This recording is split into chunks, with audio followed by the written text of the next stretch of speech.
¿El 2? Ah, ya, o sea, que nos queda tiempo todavía. O sea, Es que lo eso ideal es era- terminar lo antes posible, pero bueno, la prueba es como luego. Es que, profe, eso queríamos hablar con usted porque el, el miércoles, este ¿Mm? miércoles, tenemos ¿Ya? el control. Ya. Y la doctora Alfaro no nos ha, como tuvimos este percance donde hay 2 clases y media que quedaron, ¿Sí? no nos dijo si acaso esas entraban también en el control o le iba a tirar para el certamen. Lo que No. alcancemos a ver hoy día tiene que entrar en el control. Lo que no alcancemos quedan para la más grande. O sea, yo entendí que dijo que iban a entrar todo el contenido, todas las clases que mencionó iban a entrar independientes si las dimos o no. Yo entendí eso. No, no creo. Yo creo que lo que vamos a hacer es que vamos a entrar las clases que estén emitidas nomás, como en el control. Pero le dice, porfa, para que sepa.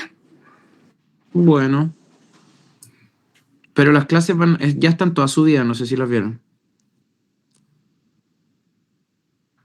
Sí, nos llegaron los PPTs.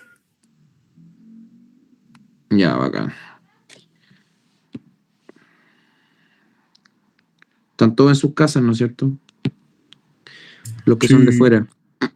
Ya, bacán. Entonces,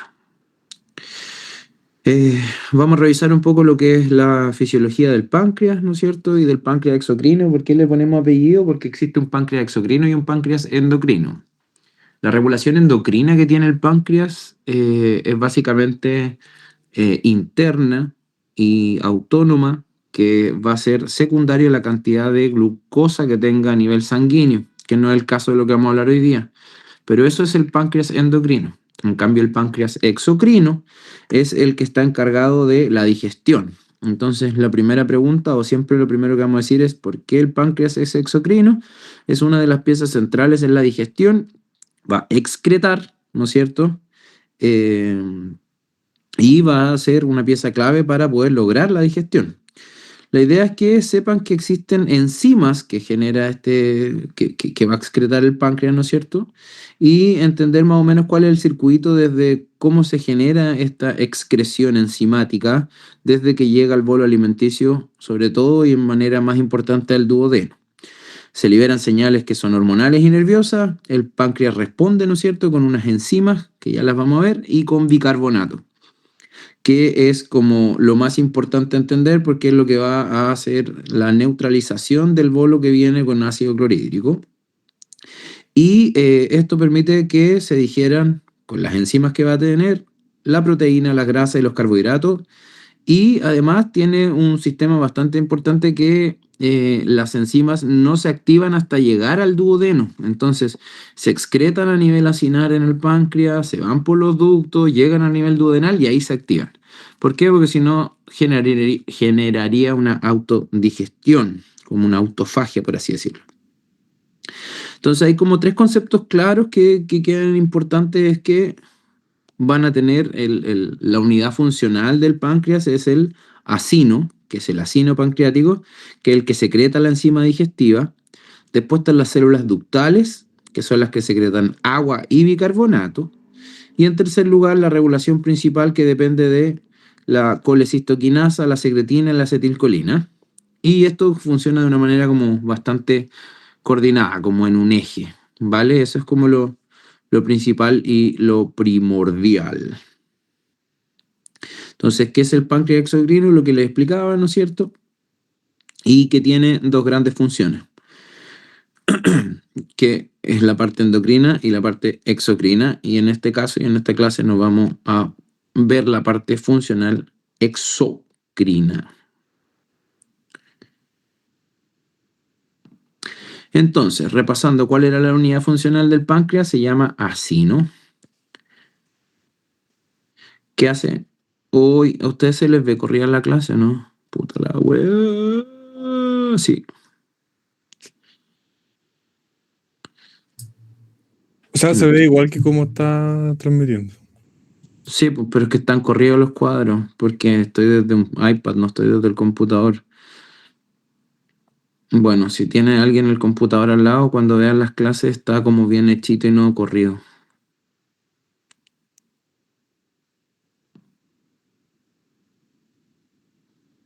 whatever.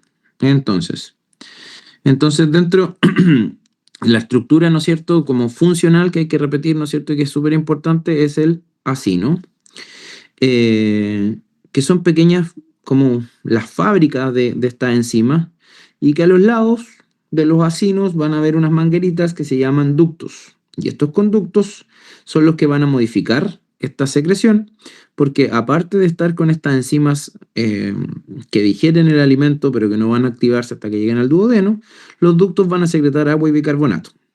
Por eso cuando hablamos de jugo pancreático, no hablamos solo de enzimas, sino que hablamos como enzima más el flujo alcalino que este conlleva gracias a los ductos, que esas enzimas van a llegar al intestino y trabajen y se activen en un pH adecuado. Sin ese pH adecuado no se activan. ¿Ok? Eso es como a grosso modo. La unidad que debemos imaginar en un acino pancreático es conectado, ¿no es cierto?, a estos tubos, como un ducto que yo les explicaba. La célula acinar tiene muchos dentro de los organelos retículos endoplasmáticos rugosos, los RER, los retículos endoplasmáticos rugosos, y estos van a hacer que produzca mucha proteína. Esas proteínas son las enzimas digestivas o proenzimas que luego pasan dentro de otro organelo que se llama aparato de Golgi. Entonces, primero se secreta en el retículo endoplasmático rugoso las enzimas pancreáticas, se almacenan en el aparato de Golgi y se empaquetan como en unos gránulos, como en pelotitas, ¿vale? En estos gránulos, y estos gránulos se llaman zimógenos y quedan listos para liberarse, pero ahí quedan almacenados. ¿Y cómo se van a almacenar? Por exocitosis, o sea, se van a ir acercando lentamente hasta la zona de la membrana plasmática, y estos van a generar, por intercambio de electrolitos, ¿no es cierto?, que van a asomarse hacia el lumen del acino, ¿no es cierto?, y se van a liberar. Después aparece el componente ductal, o sea, los ductos, ¿no es cierto? Profe, Sí. ¿cómo se llamaba lo que se formaba con las enzimas pancreáticas en el aparato de Golgi? Zimógeno. Ok. Ujú. Entonces, estamos en el acino, ahí se ve como más o menos a nivel celular, ¿vale? La unidad funcional, ¿no es cierto? Y al lado, en estas mangueritas, no sé si tengo aquí el cursor, por el lado izquierdo, entonces, las que son bien moraditos son las células, que son los acinos, y por la zona de la izquierda van a ver que se ve igual que como unos canalículos, esos son los ductos, ¿bien? Se ve más o menos, ¿no es cierto? Entonces, la lógica de esto, o cómo te dice que funciona, es que primero lo generan en el retículo endoplasmático rugoso. Si quieres ir más fino, primero van a estar los codones, ¿no es cierto?, que son los que van a ir decodificándose. Se decodifica esto, y después el retículo endoplasmático rugoso es el que lo crea.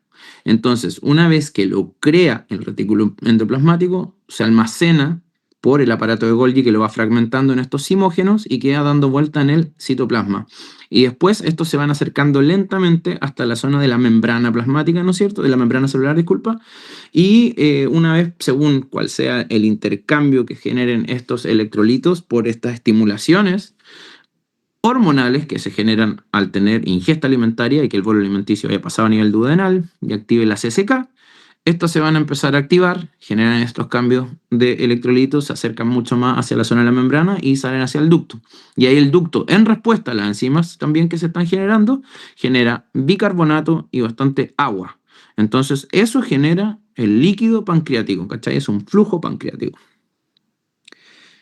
Bueno, entonces después de que aparecen estos componentes ductales, las células de los conductos pasan, ¿vale?, por el tubo, ¿no es cierto?, y son células secretoras activas que producen secreción rica en bicarbonato. El bicarbonato, como lo hemos hablado en hartas ocasiones, sabemos que ayuda de buffer, ¿no es cierto?, de neutralizador del ácido que viene desde el estómago. Y además, ¿no es cierto?, mantiene el jugo pancreático de una manera fluida. Entonces, si no tenemos una buena secreción ductal, que es complementaria a las otras enzimas, las enzimas pueden quedar retenidas, ¿no es cierto?, o incluso precipitarse o activarse de forma inapropiada. Entonces, dentro de las preguntas también y la respuesta, es de suma importancia la secreción ductal, porque va a hacer una regulación enzimática, que las enzimas no se activen hasta que lleguen a la zona duodenal.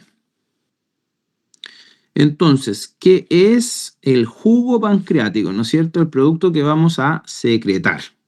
El jugo pancreático entonces tiene dos componentes mayores. El primero es un componente bien acuoso y alcalino, que es rico en bicarbonato, y el segundo que es muy proteico, que es rico en enzimas digestivas. Entonces, ese es mi jugo pancreático. Por un lado muy acuoso y alcalino, bicarbonato y agua, y por el otro lado tiene un componente muy proteico que son las enzimas digestivas.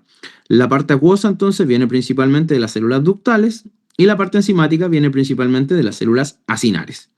Esto tiene una lógica fisiológica. El quimo, ¿no es cierto?, que sale del estómago, este bolo que se llama quimo, cuando sale del estómago, es bastante ácido. Si ese ácido no lo logramos neutralizar, ¿no es cierto?, ¿qué es lo que genera? Daña la mucosa duodenal e incluso inactiva varias enzimas pancreáticas. O sea, si es que no tenemos un medio alcalino, no nos va a funcionar las enzimas pancreáticas. Entonces, el bicarbonato cumple una función tanto protectora y funcional. ¿Por qué? Porque sube el pH, ¿no es cierto? Porque para basificarlo tiene que subirlo. Sube el pH, ¿no es cierto?, del duodeno, y esto permite que las enzimas actúen de forma correcta. Puta que lata la clase. Bueno, cuando la ven en el computador se ve bien, las fotos eran bien bonitas, pero no sé por qué cresta se ve de esta manera. A ver, deja ver si tengo solución.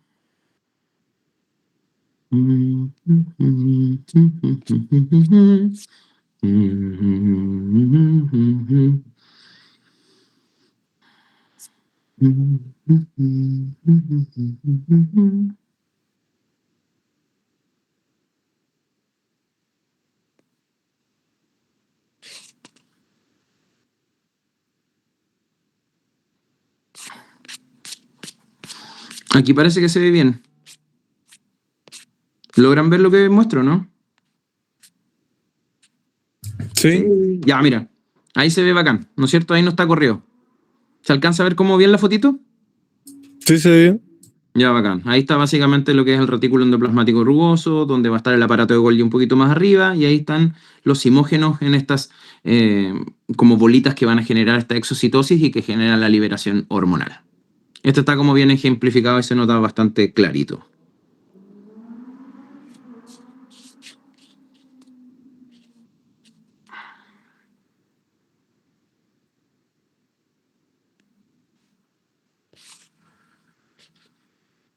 Vale, entonces, ya que entendimos un poquito el jugo pancreático, vamos a empezar a ver ahora cómo funciona la digestión de las enzimas según cada uno sea el tipo de macronutriente que vamos a querer digerir. Bien, entonces, las enzimas que van a digerir los carbohidratos, para los carbohidratos la enzima principal del páncreas se llama amilasa pancreática. ¿Quién digiere los carbohidratos? Principalmente la amilasa. La función de la amilasa, ¿no es cierto?, es romper los enlaces alfa 1,4 de almidón y del glucógeno. Entonces es súper importante recordar, amilasa, carbohidrato. No genera directamente glucosa libre en grandes cantidades, sino productos intermedios como maltosa, maltotriosa y dexitrinas. Bueno, lo digo un poco más lento por si está alguien anotando, si no, filo, igual está grabado. Entonces, la idea importante es que el páncreas inicie, ¿no es cierto?, una parte fundamental de la digestión de los carbohidratos. Si bien no es todo la digestión, durante todo el tracto del intestino delgado se va a seguir digiriendo y en distintas etapas del intestino se digiere de distinta manera y el nivel absortivo va a ser mucho más a nivel yeyunal. La primera parte donde inicia este proceso de la destrucción, ¿no es cierto?, es a nivel duodenal gracias a los jugos pancreáticos y la absorción final requiere, bueno, aquí nos pasamos un poco a la parte del intestino, los bordes en cepillo del intestino delgado.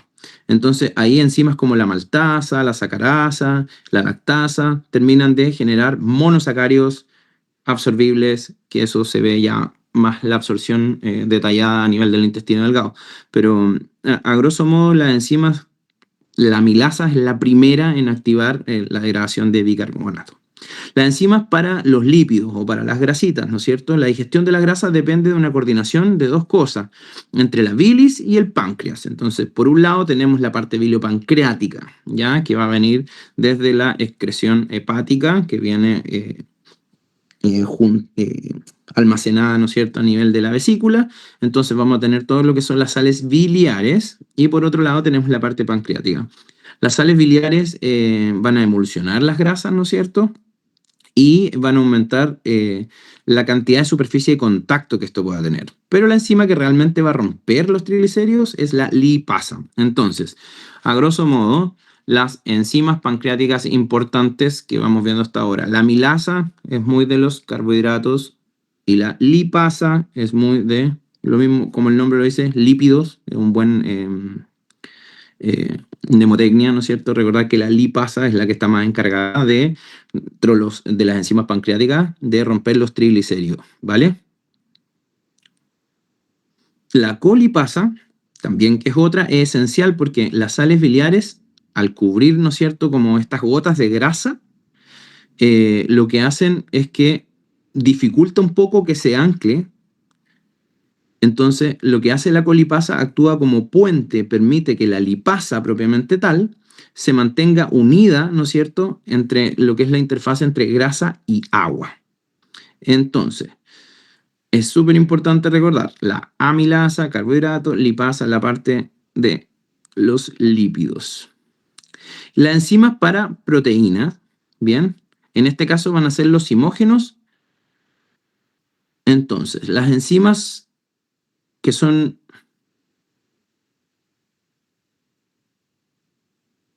¿dónde estoy acá? Enzimas pancreáticas, los lípidos con almidón. Me pasé. Proteínas. Bien, aquí estaban los lípidos, aquí estamos las proteínas. Bien. Ya. Las enzimas proteolíticas entonces son las más peligrosas para el propio páncreas. ¿Por qué? Porque pueden degradar proteínas tisulares, o sea, pueden degradar las mismas proteínas que son parte del tejido de esto, ¿ya? Pero a diferencia de la amilasa y la lipasa, muchas proteasas, o sea, muchas de estas enzimas que generan destrucción de proteína, se producen como zimógenos, o sea, en estas bolitas que habíamos hablado, ¿no es cierto? O sea, en forma inactivas, o sea, así como están las enzimas pancreáticas, que está la amilasa, lipasa, que están propiamente tal como enzimas, las que van a digerir, las que van a generar esta proteasa, vienen en forma de zimógenos, o sea, que no están activadas. El zimógeno es esta pelotita que todavía está así recubierto, entonces no viene de forma activa. Entonces, el tripsinógeno se activa principalmente en el duodeno. ¿Por quién? Por la enteropeptidasa del borde en cepillo que esta tiene. Una vez que se forma tripsina, la tripsina es la que va a activar más tripsinógenos y también va a activar lo que son los quimiotripsinógenos. Esto va a generar proelastasa y esto va a dar la procarboxipeptidasa. Esta cadenita de cómo genera la destrucción a nivel de las proteínas, una tras otra, tras otra, tras otra, es lo que se genera más en el intestino delgado. Esta activación en cascada permite una digestión bastante eficiente, pero en el lugar correcto, que es en el duodeno. ¿Por qué? Porque antes no están activadas. Entonces, toda esta cascada tiene que ser en un lugar que sea el óptimo, como es el duodeno. ¿Por qué el páncreas evita una autodigestión? ¿Ya? Esto lo van a ver como pregunta de prueba y van a leerlo en hartos lados, que el páncreas evita una autodigestión porque básicamente si tú estás generando enzimas de la digestión, tú decís, bueno, ¿por qué no le afectan al páncreas mientras lo está secretando? Y el páncreas protege por varias barreras o de varias formas. La primera de todas es la bioquímica. Ya las proteasas que sintetiza están en forma inactiva, están en estos zimógenos. La segunda es que estructuralmente esas proenzimas se almacenan en gránulos, ¿ya? En estos zimógenos como en gránulos, que están separados del citoplasma y de los lisosomas. Entonces no alcanzan a generar contacto real con el tejido, a menos que se activen y ahí sí se excretan. Y la tercera es que tiene una acción inhibitoria. Existe un inhibidor pancreático que se llama tripsina, que bloquea las pequeñas actividades que puedan ser accidentales. Entonces, tanto como barrera estructural y por tripsina, es que el páncreas se protege de tener como una autodigestión. Ese es un concepto como súper importante y central para entender también cómo generan las pancreatitis o cuando son procesos como autoinmunes o las pancreatitis inflamatorias o la activación de inflamación que generan a nivel pancreático, porque alguno de esos tres ejes es el que se ve alterado para poder generar, no sé, una pancreatitis si es que es litiásica. Uno de esos tres ejes a nivel de barrera es el que se va a ver visto afectado cuando son por hipertriglicéridos o si es que son por secundarias, no sé, por alguna tranca grande o haber comido mucho. Entonces, existe algo que es la regulación de las fases de la secreción del páncreas. ¿Bien? Entonces, la secreción pancreática no empieza solamente cuando el alimento llega al duodeno. Hay una fase también que es cefálica, que está medida por el nervio vago, que esta es la parte nerviosa también de las secreciones del páncreas. Se activa con estímulos como ver, oler, ¿no es cierto? O cuando nos imaginamos comida, o cuando en, no sé, pues las redes sociales colocan una receta rica, ¿no es cierto? Eso también genera a nivel del nervio vago estimulación de las enzimas pancreáticas. Obviamente no es de igual manera que cuando ya está el quimo puesto a nivel duodenal, pero la parte neurológica también influye mucho. Y después viene una fase gástrica, donde la distensión del estómago mantiene estos como reflejos vagales. Pero la fase más importante es la que se llama la intestinal, que es cuando el quimo entra al duodeno, y esto ya se lo he explicado. Entonces, existe una regulación, ¿no es cierto?, de la secreción pancreática, que la de ingesta alimenticia y el ingreso del quimo al duodeno es la más importante, pero también dentro de las que tienen que saber y entender es que existe una por nervio vago, o sea, por estimulación visual, olfativa y también por pensar simplemente. Entonces, eso es una parte, pero el más importante es la intestinal, ¿no es cierto? Y cómo va a generar que se produzcan estas enzimas, porque como ya la habíamos mencionado quizás en alguna parte del intestino delgado, o sea, de la clase anterior del intestino, que cuando entra el quimo en la zona duodenal, lo que hace es que se liberan, ¿no es cierto?, dentro de estas incretinas. Las dos principales son la secretina y la CCK, ¿no es cierto?, la colecistoquinasa, y que van a activar estos circuitos en el sistema nervioso, energético y parasimpático, y van a generar indirectamente como incretinas que se excrete estas enzimas a nivel pancreático que ya están generadas, porque están almacenadas.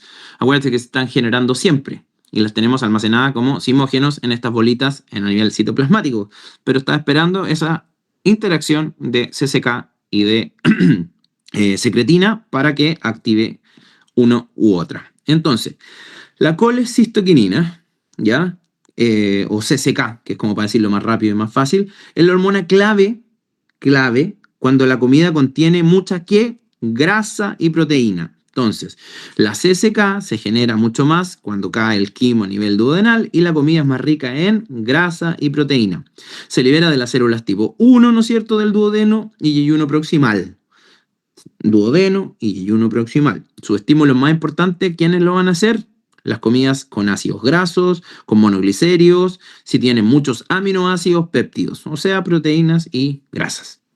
La CCK le dice al páncreas, oye, necesito enzimas, ¿ya? Entonces estimula la célula cinar, directa o indirectamente, para aumentar la liberación de ¿quién? De estos gránulos decimógenos. Y esto además va a contraer a quién, como es la CCK, su nombre lo dice, colecistoquinasa, además de promover la secreción de estos simógenos a nivel pancreático.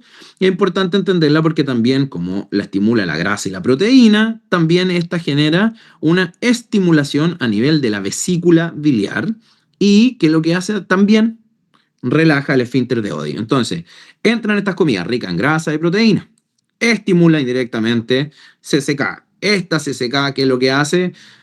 Relaja el esfínter de Oddi. ¿Por qué? Porque por ahí va a pasar tanto el conducto de Wilson más el conducto colédoco, ¿no es cierto?, que viene con toda la parte de las sales.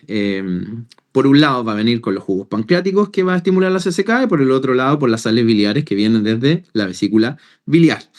Y esto, ¿qué es lo que hace? Facilita que la bilis y el jugo pancreático, en ambos casos, cada uno por sus mangueritas que se van a juntar más abajo, entren al duodeno al mismo tiempo. Por eso que grasa y proteína son los estímulos más potentes para la secreción pancreática enzimática. Profe, ¿Sí? yo tengo dos cosas. La primera es que creo que la diapo que nos muestra es diferente a lo que está hablando. Sí, es que me quedo pegado porque como estoy en, como estoy en el iPad, como Ya. que voy hablando y la clase me cuesta como ir colocándola al mismo tiempo. Sin embargo, como esto te queda grabado, después vean la clase y no sé, pues ustedes la pueden ir viendo al lado. Recomiendo el que pueda tener la clase si ya se la enviaron con el computador porque pueden ir ahí estando más a la fase de lo que voy hablando, sorry. Y lo otro es que en esa diapositiva que había dejado mientras hablaba del nervio vago, decía que o sea, que para la seguridad del páncreas tenía inhibidores de tripsina, pero me confundí un poco porque primero le escuché que el inhibidor pancreático era la tripsina, pero era inhibidor de tripsina, ¿cierto? Sí, O sea, inhibidor de tripsina. sí, no que la tripsina te inhibe. Ah, ya, ok, ya eso. Inhibir la tripsina, porque si no la tripsina generaría ese catabolismo. Ok, gracias. Eso era. Ya. Bueno, sorry por el desfase con la... Voy un poco más... como que me pongo a hablar y me quedo un poco más pegado, perdón. Pero, insisto, si después ves la clase está todo ahí y ya está subida también, no sé.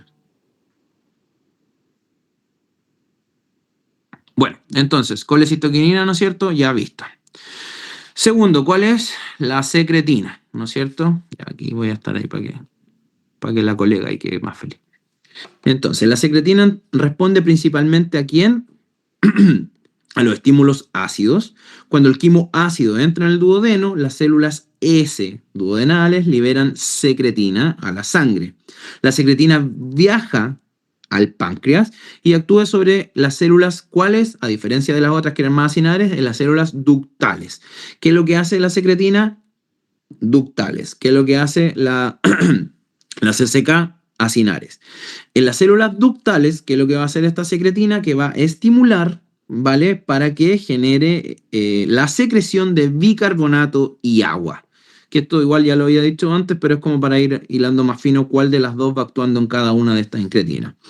Esto es muy distinto a lo que hace con la insulina, porque la insulina responde a glucosa sanguínea y pertenece al páncreas endocrino. La secretina, en cambio, es una hormona digestiva que se produce por el intestino y el blanco principal, ¿no es cierto? El objetivo principal de esta es que conduzca hacia los ductos pancreáticos y el mensaje básicamente de la secretina es secreto. Ajá. Hay ácido en el duodeno, hay que neutralizarlo. Actuemos en los ductos, agua, bicarbonato. Ese es como lo importante de la secretina.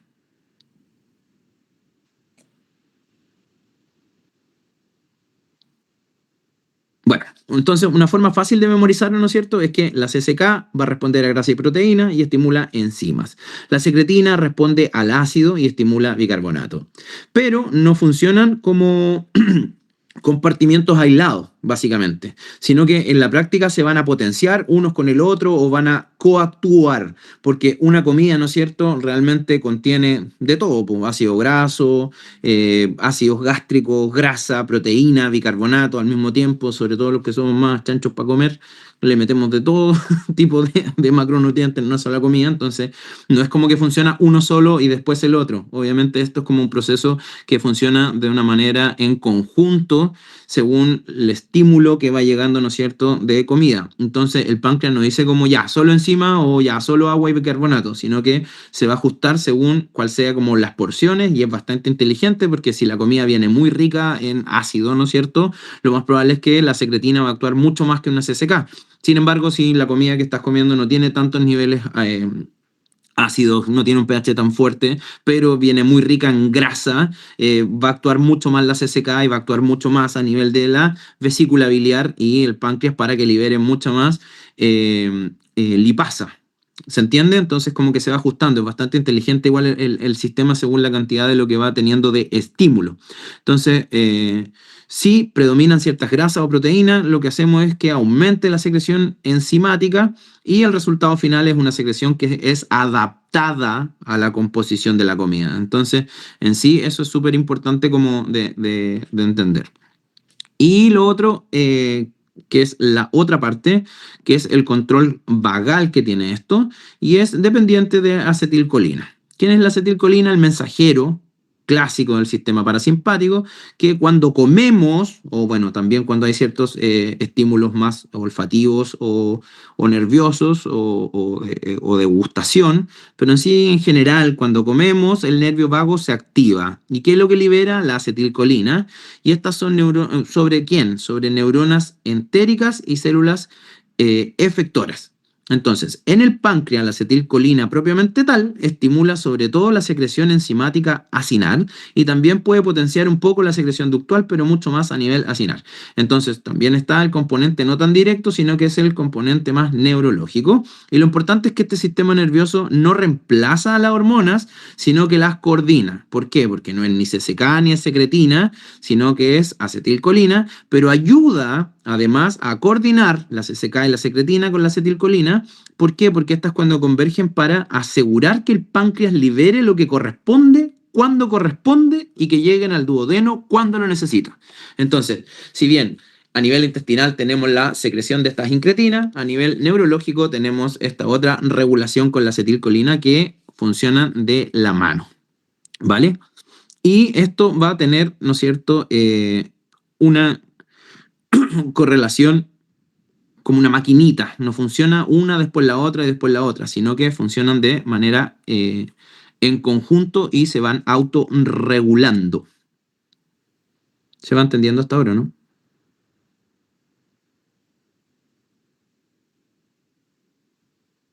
Ok.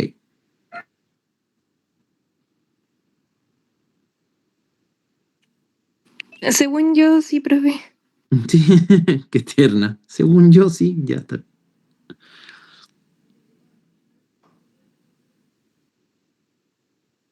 Vale, entonces, a nivel intracelular, o a nivel celular, en verdad, las señales que genera tanto la CCK y la acetilcolina per se aumentan los niveles de calcio intracelular. Entonces, el intestino le llega la comida que le tiene que llegar, le llegan los estímulos que le tienen que llegar y se genera CCK y acetilcolina. ¿Qué pasa esto? Aumenta el calcio intracelular. ¿Especialmente en quién? En las células acinares. Ese aumento de calcio es el que va a gatillar la exocitosis de estos gránulos, de estos simógenos, ¿ya? Entonces, ¿quién está muy de la mano con la CCK y la acetilcolina? Son el calcio. El aumento de calcio genera que haya exocitosis de estos simógenos y en simple lo que hace es subir calcio, se liberan enzimas.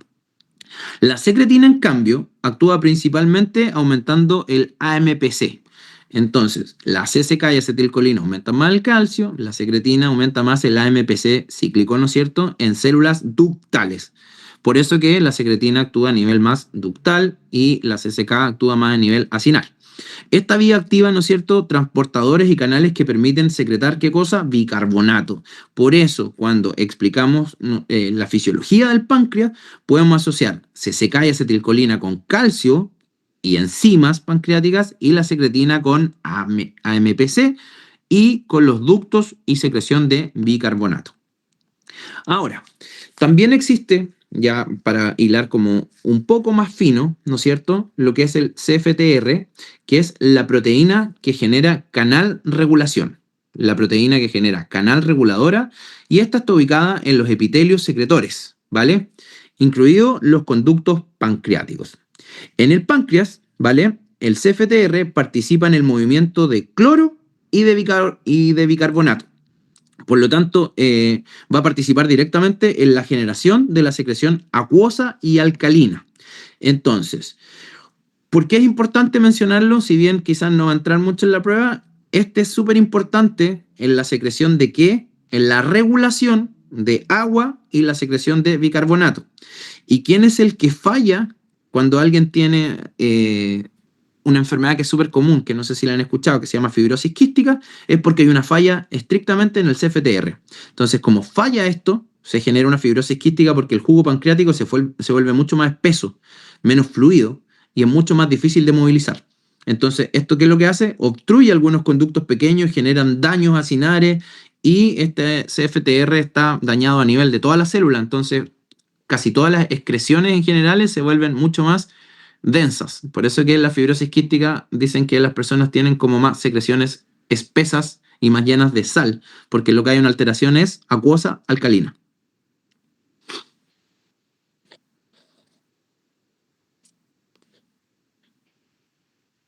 Vale, ya habíamos hablado de la fase cefálica, gástrica, la intestinal, ¿no es cierto?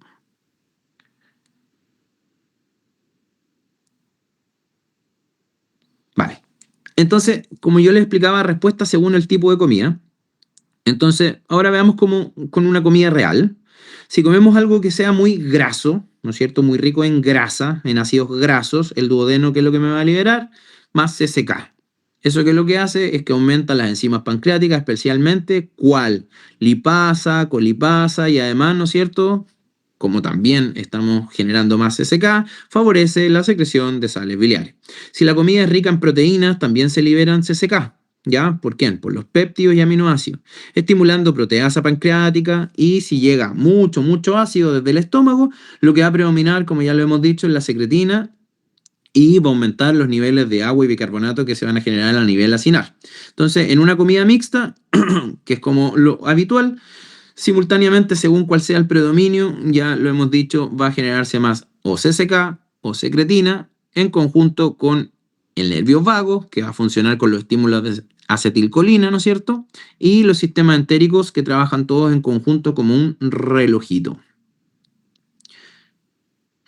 ¿Cómo se ajustan entonces la cantidad de enzimas, ¿no es cierto?, de lo uno o lo otro? Es que el páncreas sabe como cuánta lipasa, amilasa o proteasa tiene que hacer según lo que comemos. No existe como, no sé, según gramos o cantidades de grasa que uno vaya comiendo, onda, si entran 30 gramos y se liberen, no sé, pues tantos gramos de lipasa, no funciona tan así, porque existe como un sistema de feedback, de retroalimentación, donde el duodeno detecta los productos de comidas como ácido graso, los monoglicéridos, pépticos, los péptidos, aminoácidos, ¿no es cierto? O los niveles de acidez también. Y esos estímulos, ¿no es cierto?, permanecen ¿dónde? A nivel del lumen, o sea, a nivel duodenal. Y se mantiene la liberación de hormonas y la activación neuronal también, de la misma manera.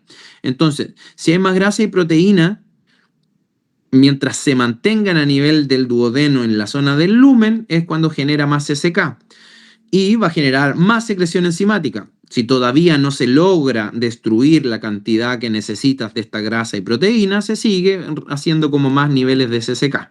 Si la comida o el contenido es muy ácido, va a generar más secretina para generar más bicarbonato y más agua. Y ese sistema, ¿no es cierto?, también es como proporcional, es coordinado, es dinámico, no es estático, y se va viendo como que se va manteniendo con una señal de bastante como eficiente según cuál sea la cantidad que tenga el alimento de cada uno de estos. Ahora, la secreción pancreática también llega un momento que va a tener que, por así decirlo, apagarse. Cuando la grasa y las proteínas se digieren, ¿no es cierto?, ya logramos absorberla, claramente van a disminuir los estímulos que mantienen a la CCK actuando sobre el páncreas y sobre la excreción de esta enzima.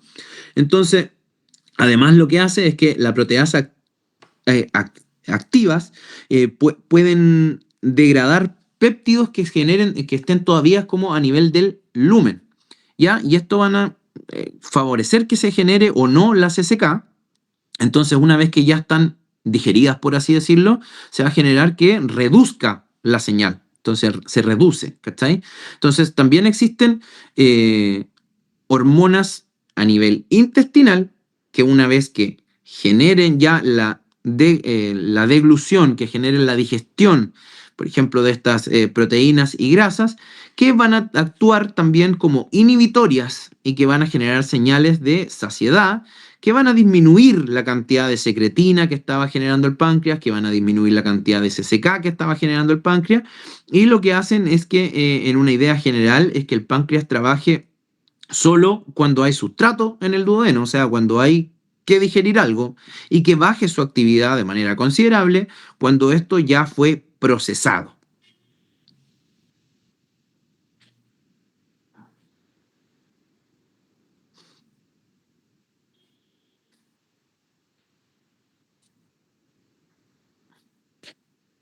Aquí ya me fui a las patologías.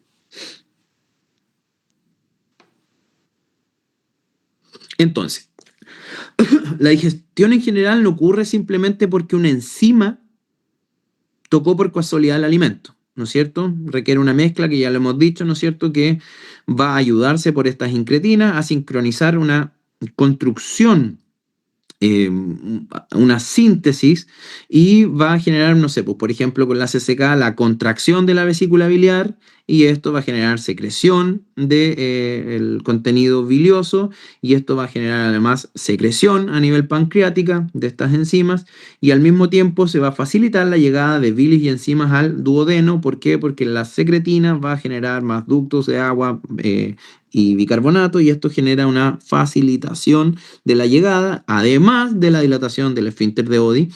Y la motilidad intestinal es la encargada de mezclar el quimo con este jugo bilioso y jugo pancreático, que el bicarbonato va a neutralizar también el ácido, y las enzimas van a trabajar en un ambiente favorable para ellas.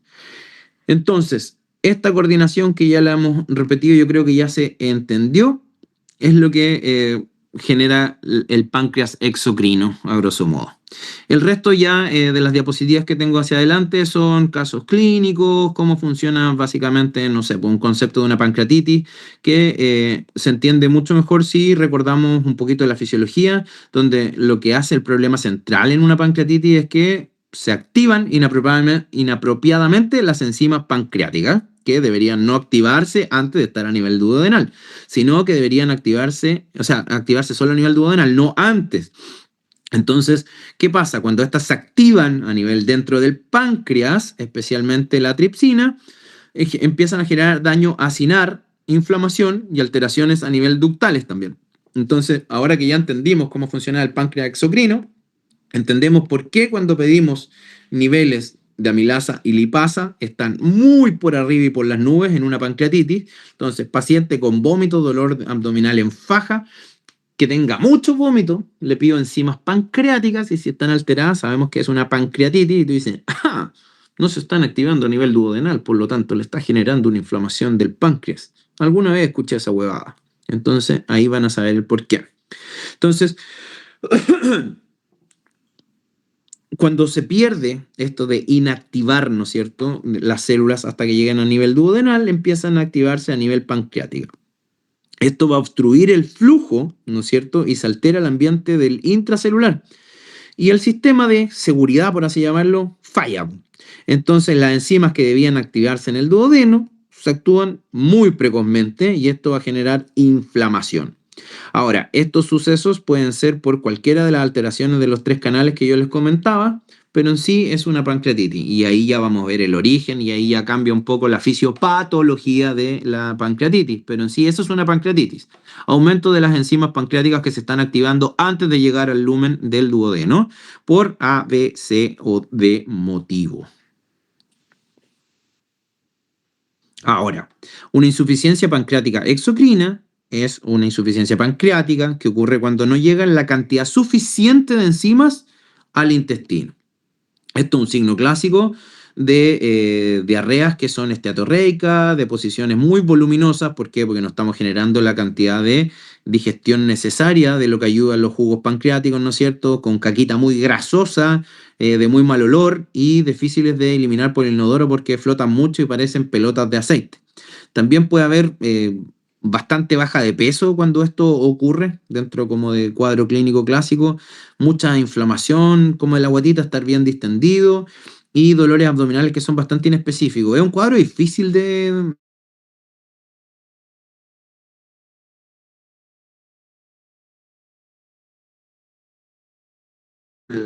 al diagnóstico, porque requiere una buena anamnesis, preguntarle harto al paciente cuáles son las...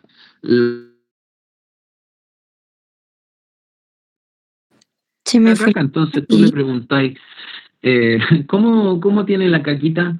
Y te van a decir, no sé, diarreica nomás, pues, no sé. Es difícil que el paciente te diga con harta grasa y con pelotitas de grasa. Entonces, bueno, ahí hay que hacer ciertas pruebas a nivel de deposición para poder verlo. Pero es importante que lo sepan, que es cuando hay insuficiencia pancreática, genera esteatorrea crónica y caquita con mucha grasa. Profe, disculpe que le interrumpa, pero podría como repetir el último síntoma porque no sabemos si acaso se le fue a usted o se nos fue a nosotros el internet. Que de la nada estaba hablando, explicando después de, parece cuando que las heces flotaban y después murió. Ya, la esteatorrea es básicamente cuando las heces flotan mucho y generan como unas bolitas de grasa. ¿Por qué? Porque no se está digiriendo bien la grasita. Entonces, las diarreas esteatorreicas o deposiciones esteatorreicas pueden ser secundarias a un cuadro X o una inflamación intestinal o que no se está generando buena digestión, y eso va a ser en un contexto agudo. En un contexto de una insuficiencia pancreática es un diagnóstico un poco difícil de llegar debido a que hay que andar bastante en la clínica con el paciente, bastante como en el tipo de diarrea. Él va a llegar netamente por una diarrea más o menos crónica y tú tienes que ahondar en cuál es el tipo de diarrea que tiene y pensar en este tipo de síntomas también. Entonces, lo que yo te decía, nadie anda mirándose la caca, o es difícil que tú le digas, ¿cómo tiene la diarrea? No sé, nadie se la mira. Está ahí difícil que alguien te diga, la tengo con grasa y me flota. Hay algunos más clever que sí lo hacen, pero entonces en sí se va a diagnosticar más con pruebas pancreáticas, imagenología y pruebas de deposición. Pero es importante que lo entiendan, porque diarrea crónica con esteatorrea, pensar en una insuficiencia pancreática. ¿Por qué vamos a pensar en insuficiencia pancreática? Porque sabemos, ahora que ya lo entendimos, que es parte fundamental de la digestión a nivel pancreático. ¿Sí? ¿Ahí sí? Sí, profe, muchas gracias. Vale. Y lo otro que es clásico, ¿dónde está ahí?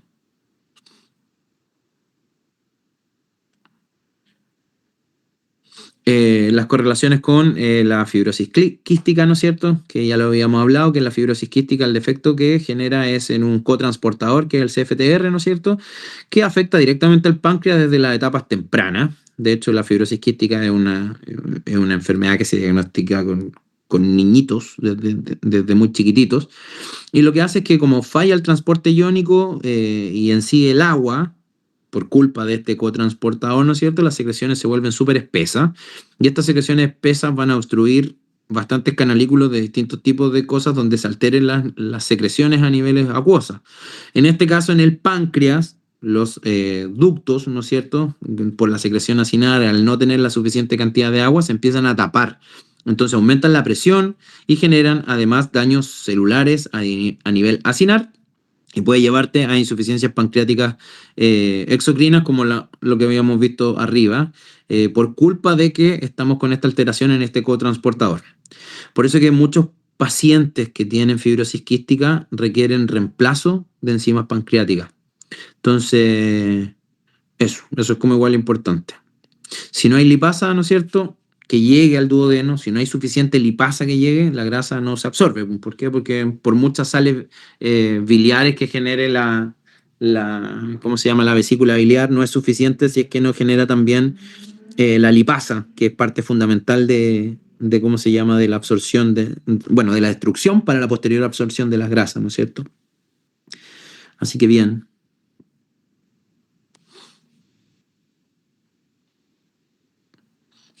Aquí estamos en la fibrosis quística.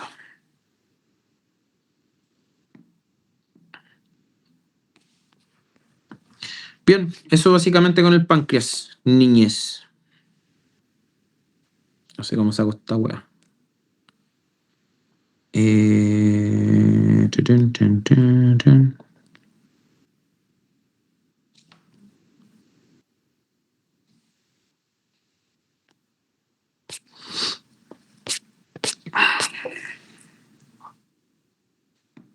Dame un segundo.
Casi quedé sin señal.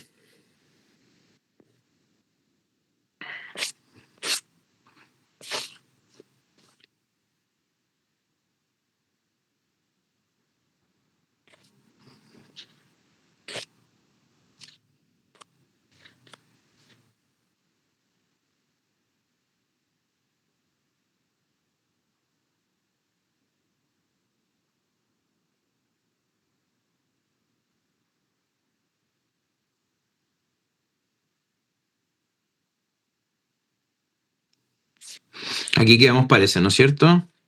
Absorción de carbohidratos, que es lo que recuerdo, que parece que ahí quedamos. No sé, recuérdenme ustedes.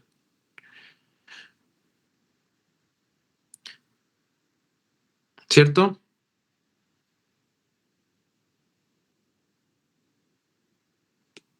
En el intestino delgado. Entonces, recordando bien.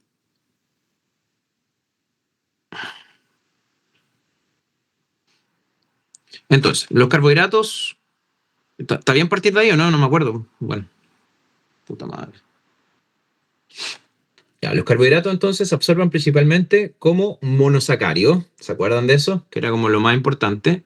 Y el almidón comienza su digestión por amilasa salival, que eso también lo habíamos visto en la parte primaria, y sobre todo por amilasa pancreática.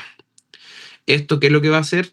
Es que genere, ¿no es cierto?, que estos oligosacáridos y disacáridos, que luego las enzimas de el borde en cepillo que tiene el intestino delgado, ¿no es cierto?, terminan en la digestión.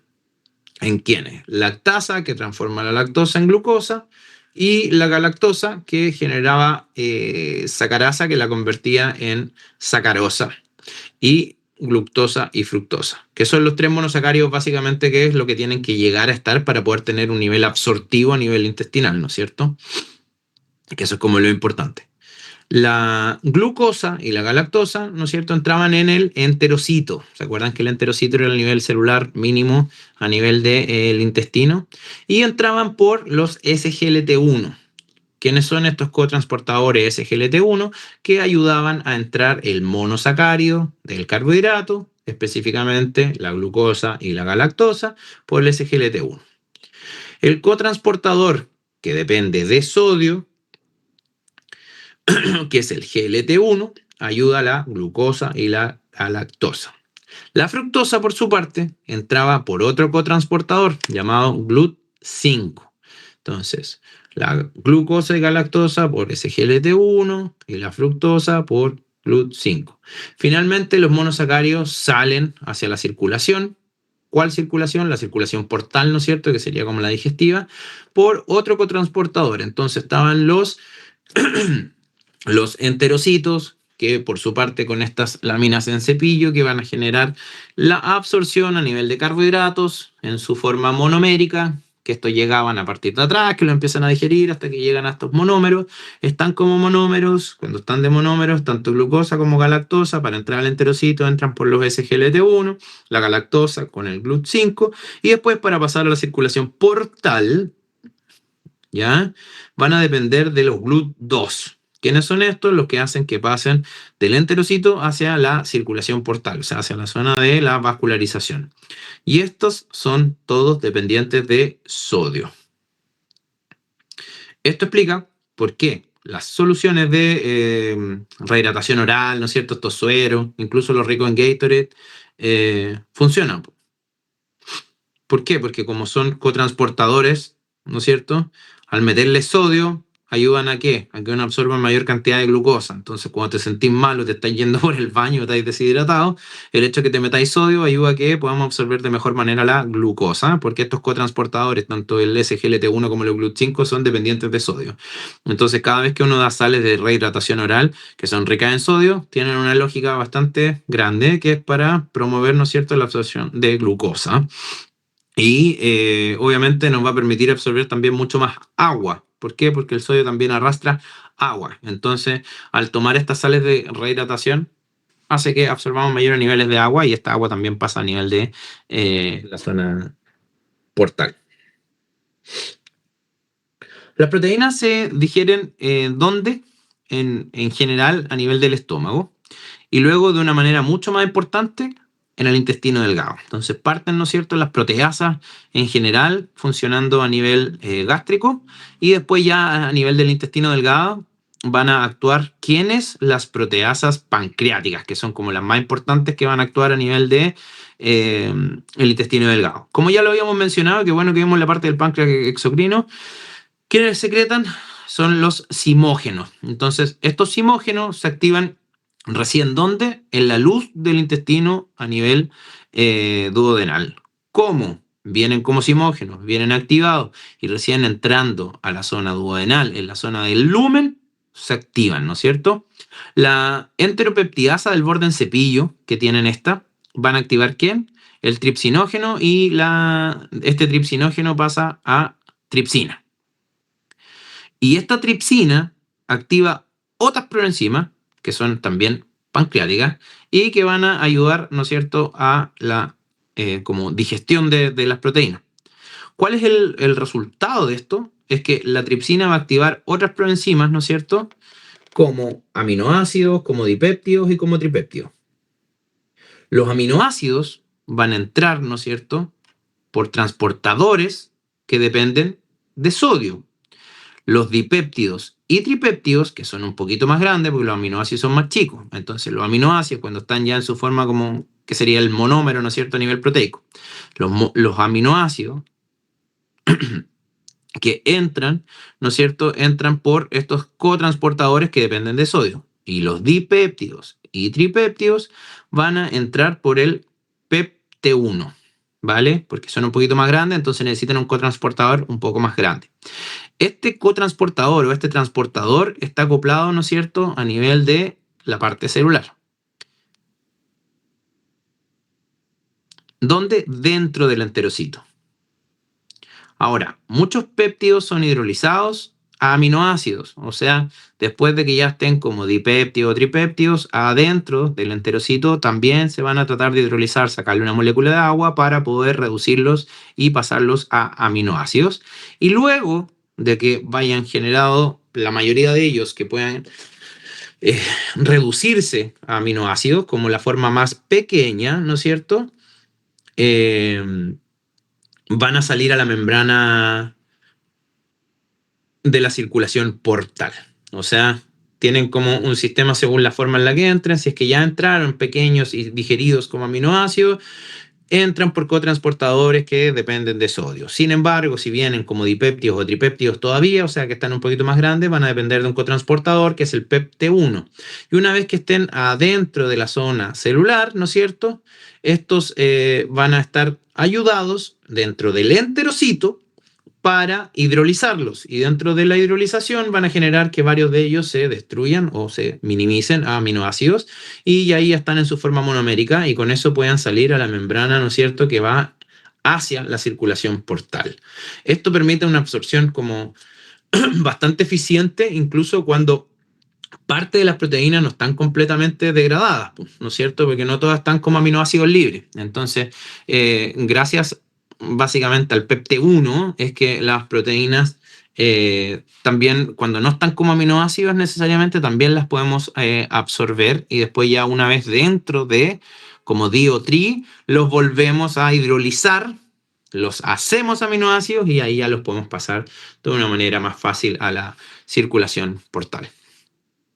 La absorción de los lípidos es un poco distinta porque las grasas no se disuelven bien en agua y esto es bien sabido, no son los liposolubles, el agua no es liposoluble. Entonces, lo primero es que las sales biliares, que ya sabemos de dónde vienen, que vienen desde la zona de la vesícula biliar, ¿no es cierto?, emulsionan los lípidos en general, cuando van entrando en contacto con la superficie, ¿no es cierto? ¿Y qué es lo que hace al emulsionarlo? Aumentan su superficie. Como que los agrandan al emulsionarlo, hace que se derritan un poco, como que estén más blandos. Si algo está más blando, esa grasa me genera mayor superficie de contacto a nivel de intestino.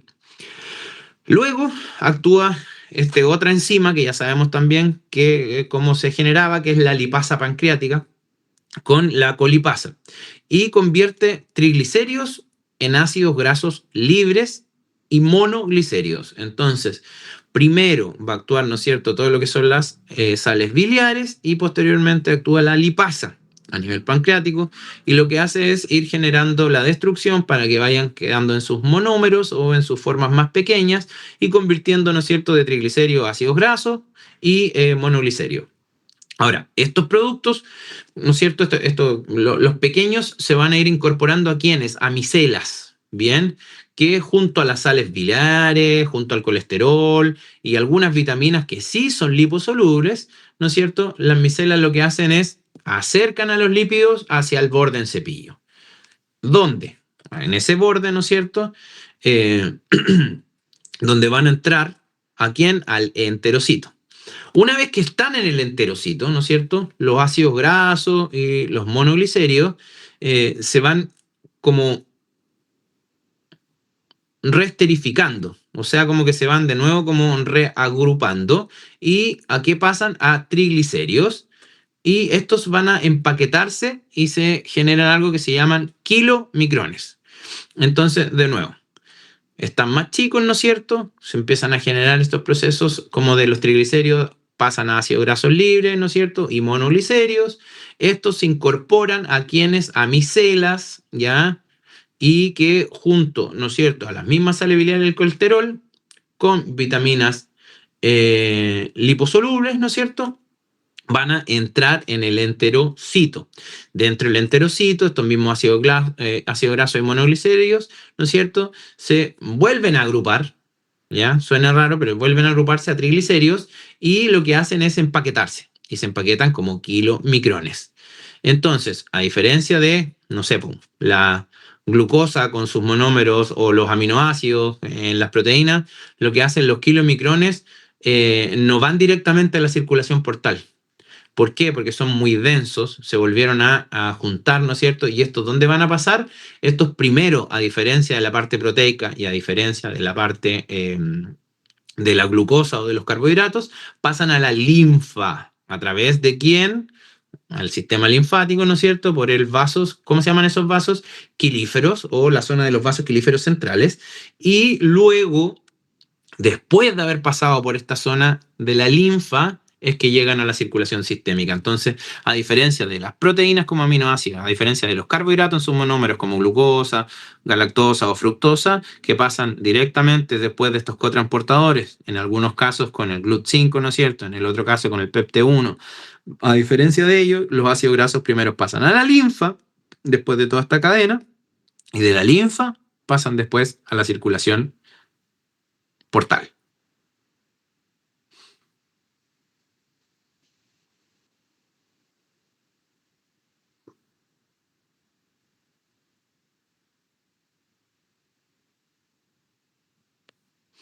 El intestino delgado en general, al ser tan largo, ¿no es cierto?, imaginarán la cantidad de volumen de líquido que mueve. Mueve una cantidad de volumen grande, considerando que es bastante largo. Entonces, no solamente a nosotros nos llega agua por la dieta o por la ingesta alimenticia que nosotros tenemos, también llegan por, 1, secreciones salivales, también es un poco de agua. 2, secreción gástrica, por muy ácida que sea, también tiene agua. 3, secreción pancreática. Recordemos que la zona ductal también viene muy rica en agua y bicarbonato. 4, también hay las sales biliares, que si bien son ricas en sales biliares y que ayudan a emulsionar la grasa, también vienen con agua. Y por último, todo lo que sea la secreción a nivel de las fosas, a nivel intestinal. Entonces, la cantidad de agua, tanto cuando nosotros nos tomamos 1 litro de agua, más todo lo que secreta el cuerpo, es bastante, y considerando el largo del intestino también, más todas las zonas que le van llegando, mueve un volumen no menor, ¿no es cierto?, de agua. Y esa agua que va quedando en el lumen, ¿no es cierto?, hay que ver qué pasa. Entonces, la mayor parte de ese volumen se va a reabsorber. ¿Y dónde? En el mismo intestino delgado, o sea, ni siquiera en el intestino grueso va a llegar. El agua va a seguir. ¿Para dónde? Va hacia abajo. ¿Por qué? Porque esa es la gradiente, ¿no es cierto? Y además va a seguir la gradiente de osmolaridad. Entonces sigue la gradiente osmótica, y esto genera la absorción de solutos, ¿no es cierto? Especialmente ¿de quién? Sodio y nutrientes varios.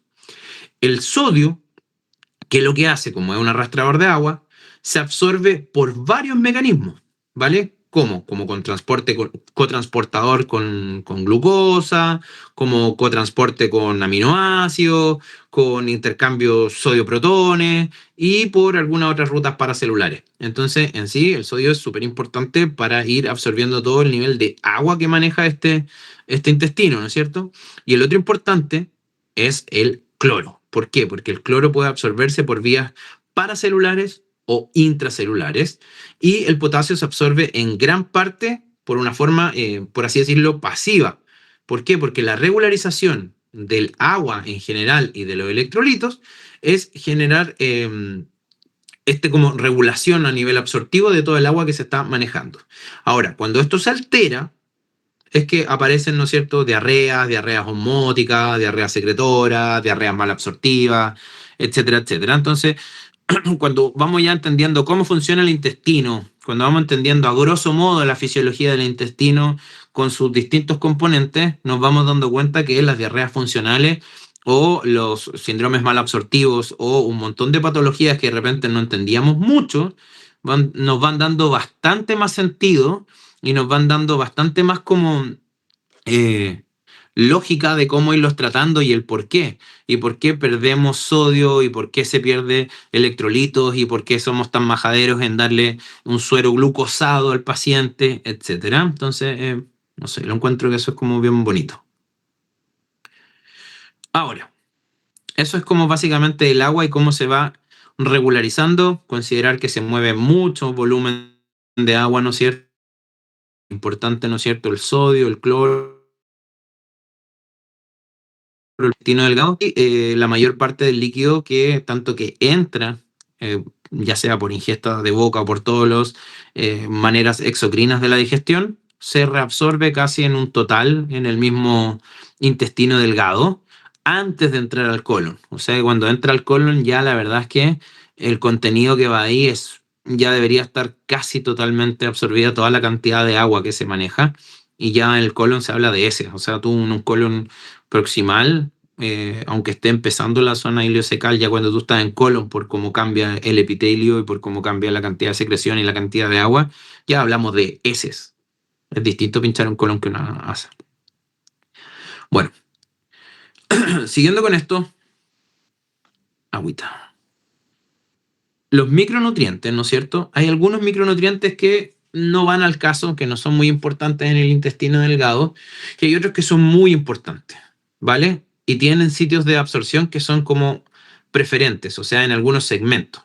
Por ejemplo, el hierro se absorbe principalmente a nivel duodenal y se va a absorber como hierro ferroso. Ahora, su absorción aumenta cuando hay más necesidad en el cuerpo o cuando hay déficit. Ahora, eso es como, en teoría, cuando tú le das comida o suplementos también, porque si no, obviamente va a tener un déficit de fierro. El calcio, al igual que el hierro, se absorbe de manera más predominante en el duodeno, pero también en el yeyuno. Y este está muy regulado, ¿por quién? Por una vitamina que es la vitamina D. Por lo tanto, es súper importante los niveles de vitamina D también para ver los niveles absortivos de calcio. El folato se absorbe sobre todo en el yeyuno. Otro que es importante es la vitamina B12. Muy recontra, muy importante. Requiere un proceso que es un poquito más especial, ¿sí? ¿Por qué? Porque se une a un factor intrínseco que lo producen las células parietales gástricas.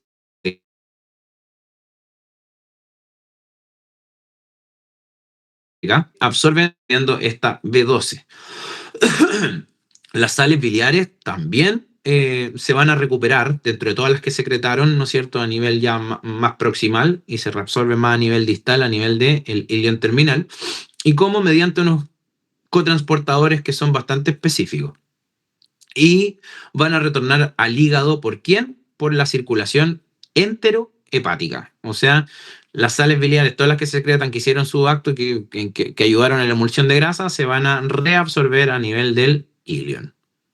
Por eso que las enfermedades cuando uno tiene, y aquí de nuevo entra la lógica, tanto anatómica como quirúrgica, cuando tienen enfermedades que son resecciones ilíacas, ¿no es cierto? O sea, del ilion, disculpa, resecciones que se necesitan, no sé, pues, puede haber habido una isquemia, incluso una hernia atascada te puede generar una resección del ilion.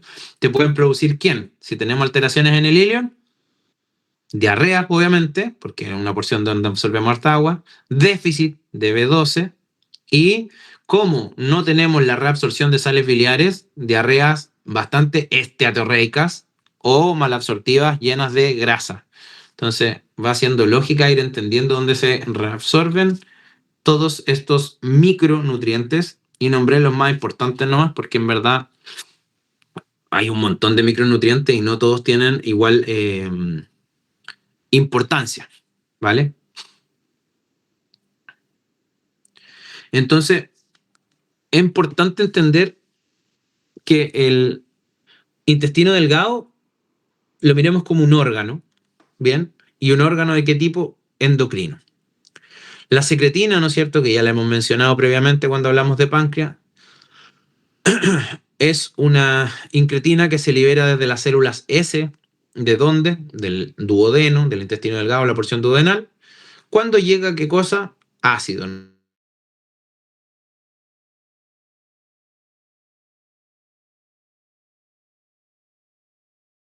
Secreción de bicarbonato, como ya lo hemos dicho, nivel pancreático y biliar, y protege qué cosa? La mucosa, la optimización del pH, favorece la actuación de las enzimas, y en la contramano tenemos también lo que es la CCK, que lo que hace es liberar por otra cosa, ¿no es cierto? Cuando el alimento está muy graso o muy proteico, ¿no es cierto? Entre grasa y proteína, y que también va a generar, ¿no es cierto?, este estímulo a nivel de secreción enzimática pancreática, y la CCK también genera esta contracción de la vesícula biliar para tener sales biliares y relaja el esfínter de Oddi. Entonces es un órgano muy endocrino también el intestino, porque tiene todas estas liberaciones de incretina y generan esta como un funcionamiento muy de maquinita, muy perfecto. Ahora, las incretinas que también participan muy de la mano, ¿no es cierto?, además de las que ya habíamos comentado, son las que quiero que recordemos, que son la GIP y la GLP-1, que son las que se liberan ante ¿quiénes? Ante ciertos nutrientes, que aumentan la secreción, ¿no es cierto?, de insulina también, de manera dependiente muy de la glucosa, de la cantidad de glucosa que tengamos, sobre todo los GLP-1, que hoy en día están muy en boga, y además, ¿no es cierto?, que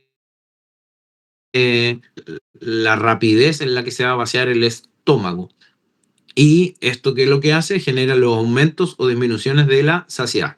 Por eso es que es súper relevante en el metabolismo y en los fármacos modernos que se están ocupando, que entendamos un poco que en la obesidad y la diabetes, el manejo actual, así pero de lleno, in situ, es directamente sobre el GLP-1 y sobre los GIP. O sea, los GIP y los GLP-1 hoy en día son la medicina moderna del manejo de la obesidad. Y está haciendo peligrar incluso la cirugía. Entonces, eso es importantísimo.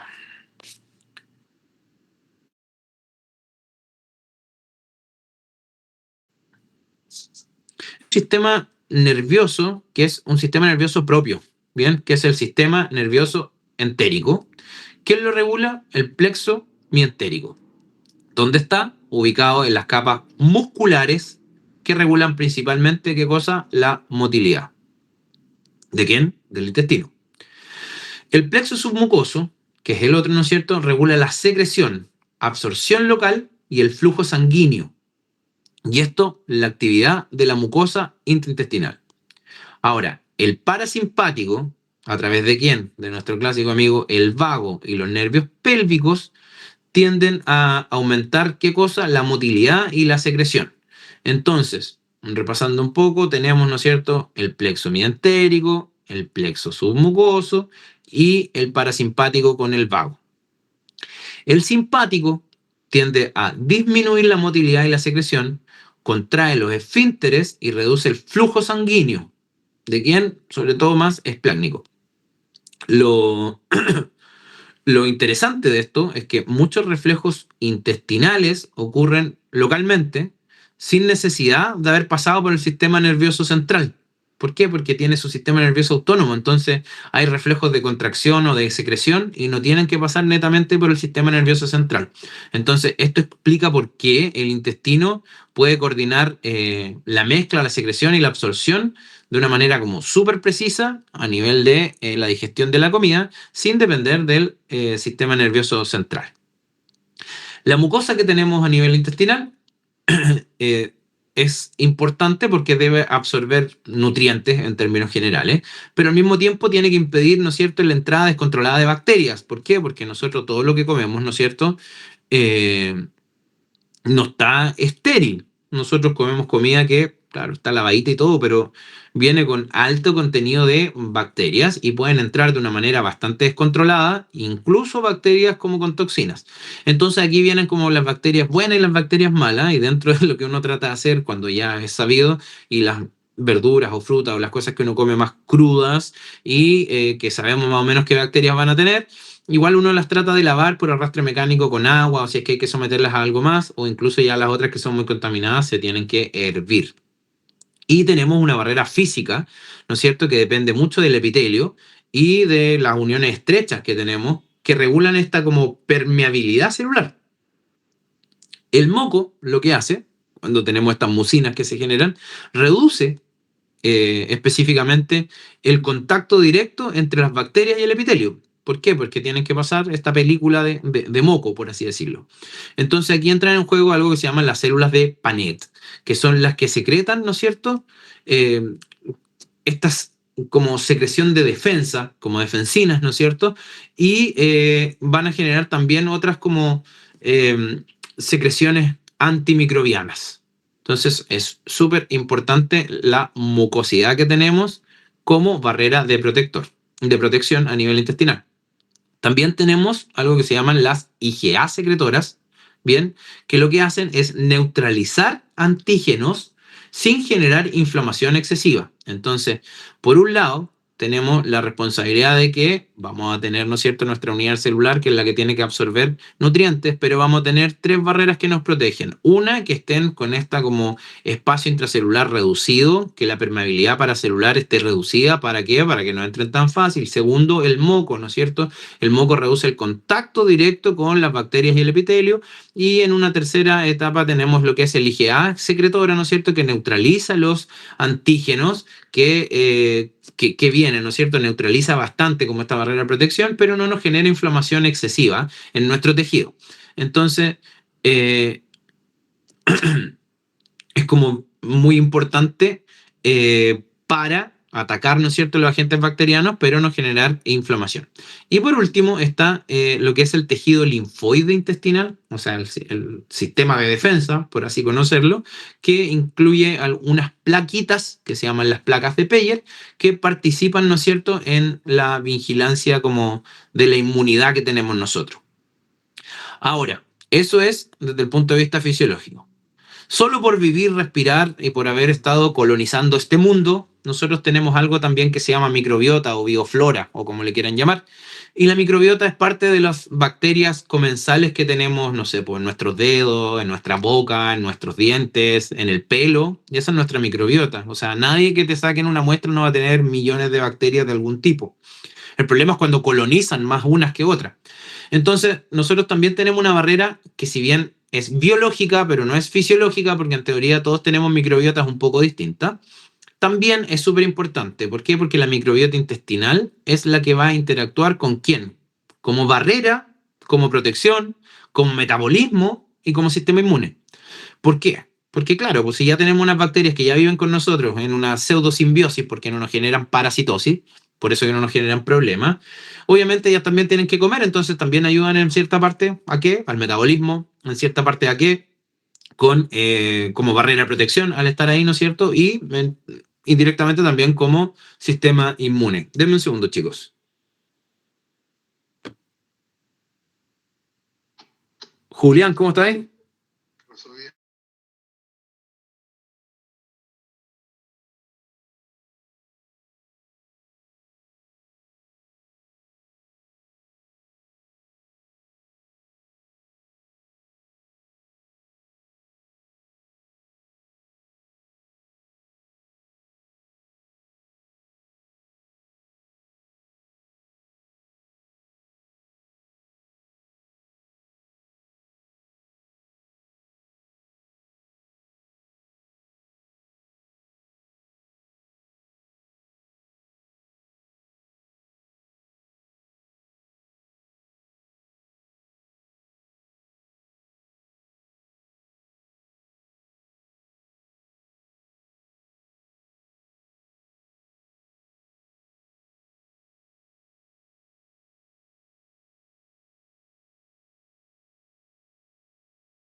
Vale, estábamos en barrera microbiota, ¿no es cierto?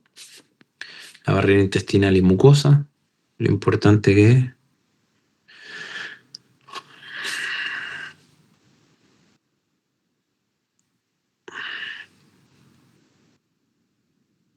Vale, y le estaba explicando, ¿no es cierto? Súper. Porque igual lo importante es la microbiota y cómo esto funciona como barrera normal, las funciones que tiene. Perfecto. Vamos bien. Súper. Y ahora ya hablar un poquito de patologías, porque ya tenemos como a grosso modo ya todo más o menos visto.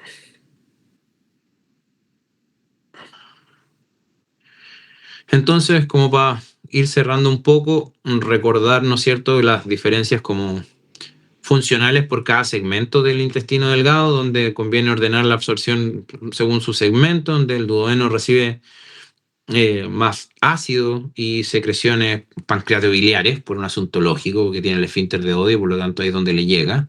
Por eso que es súper clave, ¿no es cierto?, en la neutralización del quimo y la digestión inicial, por así decirlo. También absorbe hierro y calcio, que igual es importante entre los micronutrientes que habíamos hablado, que había que dividirlo.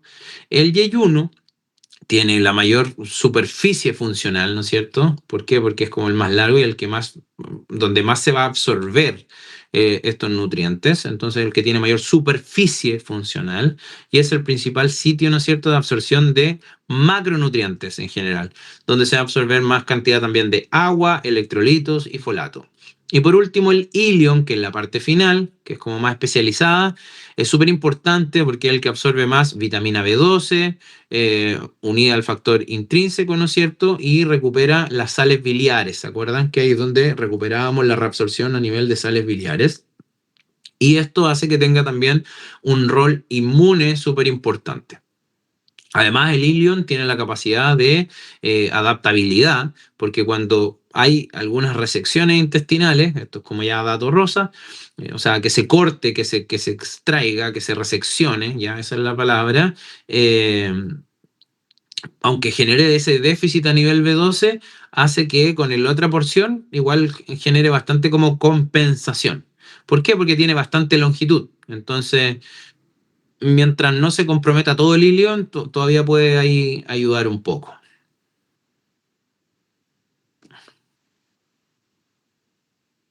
Entonces es importante ponerle como funcionalidad antes de ponerme a hablar de patrones como un poco más patológicos para hacer este como recordatorio, ¿no es cierto? Entonces, duodeno, neutralización, hierro, calcio, mezcla por el bilio pancreático, yeyuno, mayor superficie, mayor absorción. ¿Quiénes?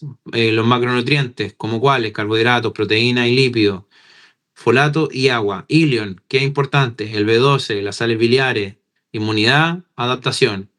Colon, es ya lo que rescata lo último y nada de agua que queda, ahí es donde se genera la fermentación. Y en sí, bueno, no era el foco principal de hoy, pero es como para que lo recordemos, ¿no es cierto? Para ir recordando, eso yo creo que en la tablita que le había pasado estaba, ¿no es cierto?, esas palabras claves como decir duodeno, hierro, calcio y neutralización, que es como me interesa que lo vean. Y bueno, las correlaciones clínicas es importante para que entendamos que ciertas patologías son causalidades en lugares específicos que una vez entendiendo fisiología las podemos entender mucho más. Como los tipos de diarrea, ¿no es cierto? La esteatorrea que habíamos hablado, que eso es cuando tiene exceso, ¿no es cierto?, de grasa, si es que hay una diarrea que es más secretora, si hay una diarrea que es más osmótica, cuando sabemos que hay un déficit de B12, ya sabemos que puede hacer alteraciones en el ilion, o si es que hay déficit de B12, que tengo que dejar más B12 y entender qué es lo que me está pasando, porque eso va a tener una alteración secundaria. Cómo puede causar un SIBO, ¿no es cierto?, que es la sobrecolonización bacteriana, cómo esto me puede afectar también a nivel de la microbiota. O sea, hay un montón de cosas que ya teniendo las nociones básicas sabemos que son muy importantes. Y como ya para ir cerrando, que se queden con una idea central, que el intestino delgado es un órgano grande, ¿no es cierto? Largo, integrador de la digestión, ¿no es cierto? El duodeno es el que recibe el quimo y que regula como el ambiente químico. El yeyuno absorbe casi todo, la mayor parte de los nutrientes. Y el ilion es el que viene como a rematar, ya el que complementa que completa ya toda la función, y como es la parte final y ya todo, tiene que irse a lo más especializado. Pues entonces se va como ya a la parte más absortiva final, a B12, las sales biliares, la parte inmune. ¿Por qué? Porque ya es como lo último en la maquinaria. Pues. Llega la maquinaria, parte en el duodeno, ¡puf! Le meten de todo. A nivel del yeyuno, que es el más largo, es donde vamos a absorber casi todo. Y a nivel del ilion es más específico, donde vamos a absorber lo que es necesario, pero que nos queda, entonces como más especialista. La absorción depende mucho, ¿no es cierto?, de la superficie mucosa que vamos a tener, por lo tanto está muy de la mano cómo funcionan los espasmos de estos, ¿no es cierto?, de las enzimas luminales y los bordes en cepillo, y de los cotransportadores del flujo que hemos hablado de cada uno específico según el macronutriente que este sea, ¿no es cierto?, y cómo estos funcionan como transportadores o cotransportadores, cómo funciona para pasar al flujo sanguíneo o en la linfa en el caso de la grasa, ¿se acuerdan?, con los kilomicrones. Entendemos también que cuando hay una falla a nivel de como regulación intestinal, o con la cobertura mucosa, o con los transportadores, o con la motilidad, o con la secreción de bilis, o con la secreción de la misma barrera, es donde vamos a explicar la mayoría de las patologías clínicas que nos van a condecir diarrea, déficits nutricionales, malabsortiva, etcétera. Les dejé acá también como para que lo lean nomás, porque no va a ir mucho al caso, pero para que sepan que no solamente por patologías, sino también por ciertas cirugías, que siempre vamos a estar en esa dicotomía costo-beneficio, pacientes con grandes grados de obesidad que tengan que someterse a algún tipo de cirugía, algún paciente que haya tenido algún cáncer que tenga que someterse a algún tipo de cirugía, algún paciente con alguna, no sé, hernia atascada que tuvo que tener alguna resección, o sea, cualquier paciente que tuvo alteración de la anatomía normal a nivel intestinal puede generar procesos malabsortivos. Ya sea patológicos o programados, como en el caso de los bypass, ya sea por algún caso de algún cáncer, una obstrucción intestinal, algún cáncer gástrico, bueno, cualquier cosa que nos altere la anatomía normal puede generar alteraciones a nivel absortiva. Le mencioné este caso porque los bypass, si bien tienen un beneficio grande, el paciente baja bastante de peso, la dicotomía que genera es que genera bastante mala absorción. De hecho, es una cirugía que se define como hipoabsortiva, o sea, el paciente de por vida va a tener niveles absortivos deficientes, porque lo que va a hacer es pasar directamente desde el estómago hacia el yeyuno, con 2 metros de desfuncionalización de asa. Entonces, entendiendo un poco la anatomía, decir, wow, le desfuncionalizamos 2 metros de asa, recién después de 2 metros está teniendo la digestión a nivel yeyunal, con mucho menos sales biliopancreáticas, con mucho menos enzimas pancreáticas, ¿no es cierto? Y es una alteración, pero genera también, ¿cómo se llama?, un beneficio. Baja de peso, le baja las enfermedades metabólicas, ¿no es cierto? También un paciente que tenga, no sé, pues, alguna gastrectomía secundaria, algún tipo de cáncer, o alguna obstrucción de asa que terminó con una resección, como una ilectomía, ¿no es cierto? Puede generar alteraciones en déficit de B12. Así que eso, les dejé un par de ideas, resúmenes. Listo. Gracias por su tiempo. Fuimos pocos, pero locos. ¡Wow! ¿Estamos, niños? Profe, una consulta. No, mentira. Dime. Bueno, No, ya, chao. era broma. No, que la última clase que nos falta, esa las tendríamos que pasar después del control, ¿cierto? ¿El control el miércoles? Sí. ¿Se las puedo hacer el lunes si quieren? Pero igual entraría en el control. Es que tengo que hablar con la Loreli. Ya. Pero, ok. Entonces, Mira, ¿el lunes tienen tiempo? Sí, en el horario de la clase de fisio. No, Michi, tenemos clase presencial con la profe de Mato. Empieza la otra unidad, ¿verdad? Sí. No sé, profe, usted vea eso.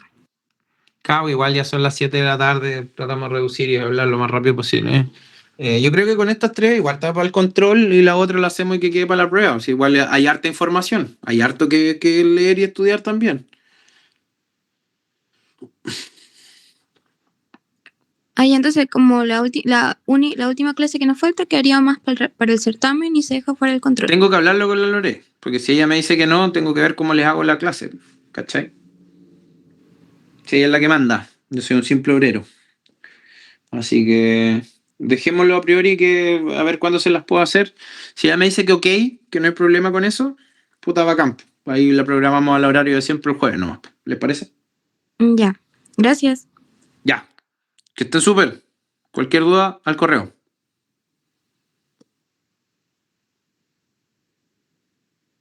Ya, profe, gracias. Chau. Chao, profe.